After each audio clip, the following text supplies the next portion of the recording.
Doctor ગંગુબેન high school ખાતે સરીસૃપ જીવોનો જનજાગૃતિ કાર્યક્રમ સાથે કોમ્પ્યુટર લેબનું ઉદ્ઘાટન કરાયું।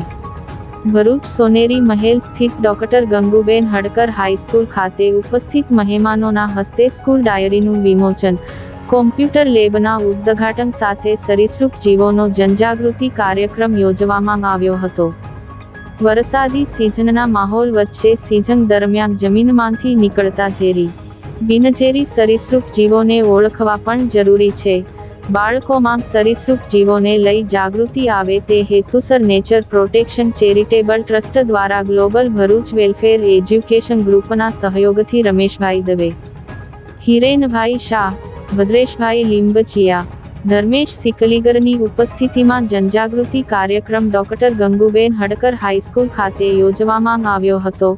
કાર્યક્રમ પૂર્વે ઉપસ્થિત સાહિત્યકાર કે રોહિત, શાળા મંડળના પ્રમુખ વિલાસબેન જગદીશવાળા, કુકરવાડા સરકારી શાળાના આચાર્ય નિરાલીબેન પટેલ, દિવેશભાઈ પ્રેસવાળા, ટ્રસ્ટી બિપિનભાઈ જગદીશવાળા, આચાર્ય મનહરભાઈ વાઘેલાના હસ્તે કોમ્પ્યુટર લેબનું ઉદ્ઘાટન કરવામાં આવ્યું। ત્યારબાદ સ્કૂલ ડાયરીનું પણ ઉપસ્થિતોના હસ્તે વિમોચન કરવામાં આવ્યું હતું। तो અમે લોકો શું કરીએ, તમારી ઘરે આવીને સામે રેસ્ક્યુ કરીને એને રૂમ વાતાવરણમાં છોડી દેતા હોઈએ છીએ।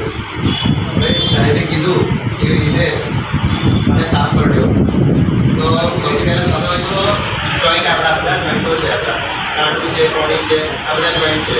તો તમે કદાચ હાથમાં અહીંયા પડેલો હોય સાફ તો આ જોઈન્ટ પર રૂમાલ કે કશું બાંધી દેવાનું, પણ એટલું કે ક્યાંક એક આંગળી જઈ શકે એવી રીતે બાંધવાનું હોય છે। ગઈકાલે મનોહરભાઈ ઘેરાજીને આ ડાયરી આપી રહ્યા છે, એનો અભ્યાસ કર્યો છે, મેં એ વિશે હું લખવા માગું છું। તે પહેલાં